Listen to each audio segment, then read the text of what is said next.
It's easy to think of the NBA as a highlight reel of slam dunks, buzzer beaters, and multi-million-dollar shoe deals. But behind the lights and fame, there's a darker side. A side where freak injuries derail careers, where mental illness hides behind smiles, where tragedy strikes without warning, and where even the best can disappear without a trace. These are not just basketball stories, they're human stories, raw, unsettling, and unforgettable. And some of them, they're downright terrifying. Don't forget to subscribe to Isaac Weah. Andrew Bogut had the kind of season most big men dream about. It was 2010, and he was dominating on both ends of the floor. The Bucks were playoff-bound, and Bogut was their anchor. But in a single instant, his body betrayed him. He went up for a dunk, a routine move, but came down wrong, horribly wrong. His arm bent the opposite direction, folding like paper. A dislocated elbow, a fractured hand, and a sprained wrist, all from one fall. The kind of injury you don't forget because the replay haunts you long after it ends. And yet, Paul George's injury was even more nightmarish. He wasn't even in a regular game. It was a Team USA scrimmage. Nothing serious, just practice. But when James Harden chased down a fast break and went up for a layup, Paul George rose to block it. What came next silenced the entire arena. His leg snapped clean in half on live television. His tibia and fibula shattered against the basket stanchion. Fans gasped. Players turned away. The crack of bone echoed more than any swish ever could. But the scariest injuries aren't always the ones we see. Sometimes they're invisible. Like Reggie Lewis, a young star for the Celtics, a captain, the future. He was having a great playoff run in 1993 when mid-game, he suddenly collapsed. No contact, no foul, just a fall. He got up, walked to the bench, told everyone he was fine, but doctors found a heart condition and warned him not to play. He sought second opinions, and third. Eventually, someone cleared him. That summer, in a quiet gym, while casually shooting hoops, Reggie dropped again. This time, for good. He died of cardiac arrest at just 27 years old. Not all horror comes from within. Some of it walks right into your locker room. Just ask Gilbert Arenas. The man was a walking headline, Agent Zero, the sharpshooter, the wild card. But nothing could prepare anyone for what happened in 2009. He got into an argument with teammate Javaris Crittenton over a card game on a flight. The next day, Arenas brought a gun into the locker room, not just to scare. He placed it in front of Crittenton's locker. Crittenton responded by pulling out his own.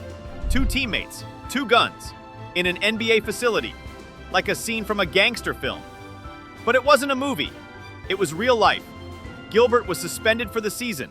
His career never recovered. Some pushing, then a fan threw a drink. It hit Ron Artest. He didn't hesitate. He charged into the stands and started swinging. Fans swung back, players followed. It turned into a riot. Jermaine O'Neal landed a punch that echoed through the arena. Steven Jackson threw haymakers. Ron Artest looked possessed. It was chaos.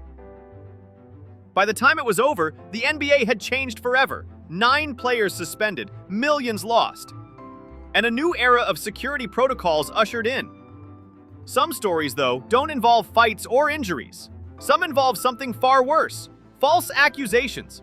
Chris "Birdman" Anderson was one of the most colorful characters in the league. Tattoos, mohawk, energy for days. But in 2012, everything fell apart. Police raided his home. Computers seized. Accusations of child exploitation. His career hit pause. But here's the twist. He was innocent. The entire thing had been orchestrated by a woman in Canada who catfished both him and a minor. She forged documents, created fake identities, just to watch the world burn. Chris never did anything wrong, but the damage was done. Sometimes, even nature gets involved. In 2019, an NBA Summer League game was underway in Las Vegas when the ground began to shake. A 7.1 magnitude earthquake, centered in California, sent tremors through the arena. Players stopped. Fans panicked. The scoreboard above midcourt swung like a pendulum. It was a reminder. No matter how controlled the court may seem, some forces are bigger than basketball. But some tragedies are too massive to make sense of.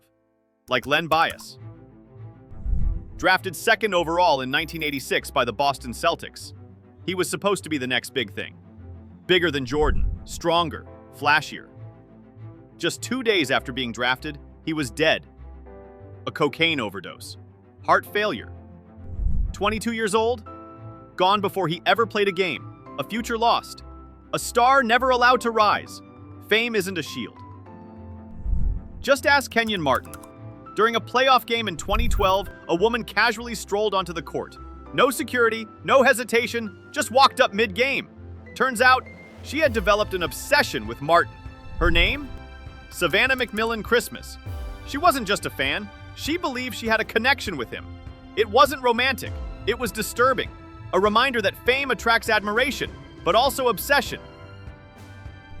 But not all horror is visible. Delonte West was a talented guard, lefty, fearless.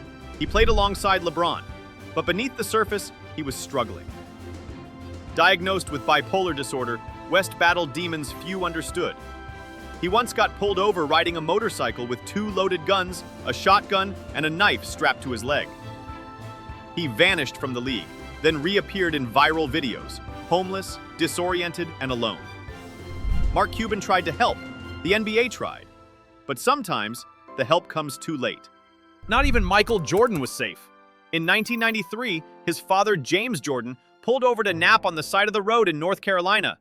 He never made it home. He was shot to death, dumped in a swamp, decomposed beyond recognition. The media ran wild with conspiracy theories. Was it gambling?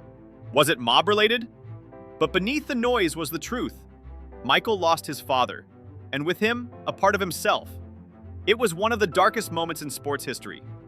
But if you want to hear the scariest NBA story of them all, it isn't about injury. It isn't about a fight. It's about a disappearance. Bison Dele, formerly Brian Williams, was one of the league's most interesting players. He played for the Bulls, won a title, signed a huge contract with Detroit.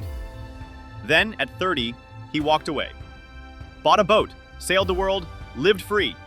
But in 2002, he set sail from Tahiti with 3 people, his girlfriend Serena, a hired captain, and his estranged brother Miles. Only Miles came back, and he came back alone. No explanation, no remorse, just Bison's passport and credit cards. He tried to buy $500,000 in gold in Phoenix. That's when the FBI stepped in. They found the boat in Tahiti, bullet holes patched up, everything scrubbed clean. Miles told multiple stories, fights, accidents. But then he overdosed, fell into a coma, and died. He took the truth with him. Bison Dele's body was never found. To this day, he's listed as missing. And that's the scariest thing of all, not knowing.